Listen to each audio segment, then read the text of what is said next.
Hello, it's Mr. Swan. Just wanted to share that with you a little bit. I've been practicing and practicing and practicing, and I'm finding it's kind of tough playing the guitar. And it's some things I watched YouTube. I went to lessons at Lon and McQuaid. I guess it's just like my age, where maybe too old to learn this one. But I try, and I practice over and over again. I'm getting a little bit better, but still not nailing it. But I think that we all have issues like that. Whether it comes to math, science, social studies, reading, we tend to kind of like you know why am I trying so hard? I'm never gonna get this, but one of the things I want to talk about is not giving up. Not because one day we're gonna need it. I wish I took up guitar when I was your age, when I was younger. I would have been rocking it right now. But it's like I said, it's important. It's important. I know I'm a good biker.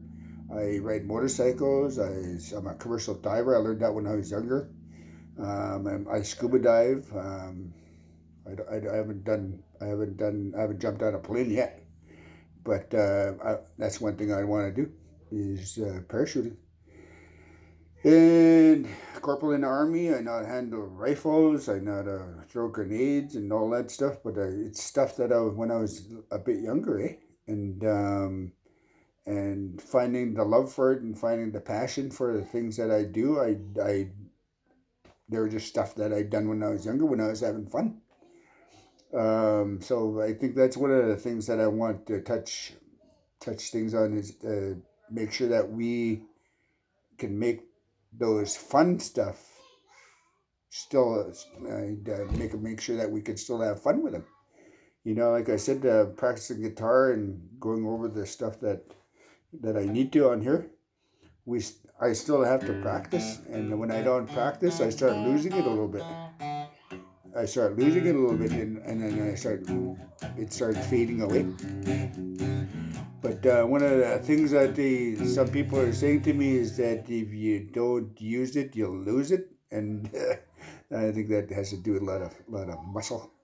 But you will also have muscle memory too, right? And I think that's one of the things where we need to kind of put things is that if we practice it, we're going to end up becoming muscle memory, and it's going to get stuck in our head. And whenever we do fractions and we do subtractions and we uh, do anything in our life, it's always going to be there when we need it, especially when we have kids, right? And then we have to do their homework or help them with their homework, and we actually know. We know. And I have kids here at home, and my daughter Jessie, she's in grade 7. My daughter Heidi, she's in grade 2, and they're doing incredible work. And they're fantastic people. They're awesome. They're amazing. And my wife has a lot to do with that.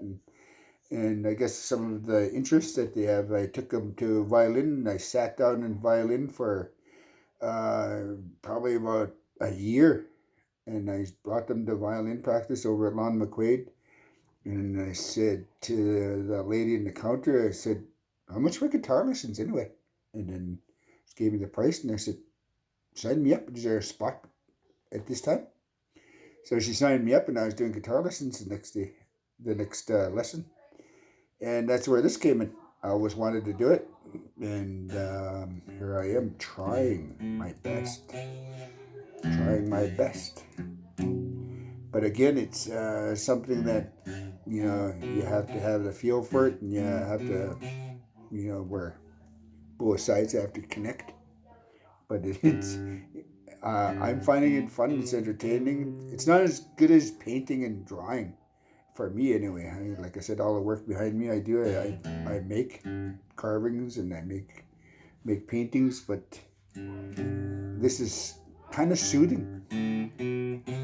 Any kind of instrument is probably soothing if you have a passion for it and you grew up with it. My daughter and my violin, they play violin, and my daughter Jessie, she just started flute last year, and she's doing pretty good with that. And then my wife, she took up violin, doing the online lessons with my daughter, and she started playing just to help them out. And she's doing it since the COVID, and she's doing really well. She can play music with my daughters, and even though that she only done it for a month. And but again, it's like I said, it could be rewarding. And I just wanted to share this with you with the things that, you know, I do on my spare time, and just want to share this experience that I have. You know, there's a lot of things that you can learn on YouTube, and there's a lot of lessons in everything. You know, from this to, you know, tying ropes, on making lures, to cooking. So there's a lot of stuff that you can do and utilize in order to make your life a little bit easier and a little bit more less stressful. So that's my piece. Just want to wish you the best, and hope you're having fun the best that you can with the circumstances we're in. Like I said, this is, like I've been hearing, this is not forever. This is just for now. So be patient and hang in there. Catch you later.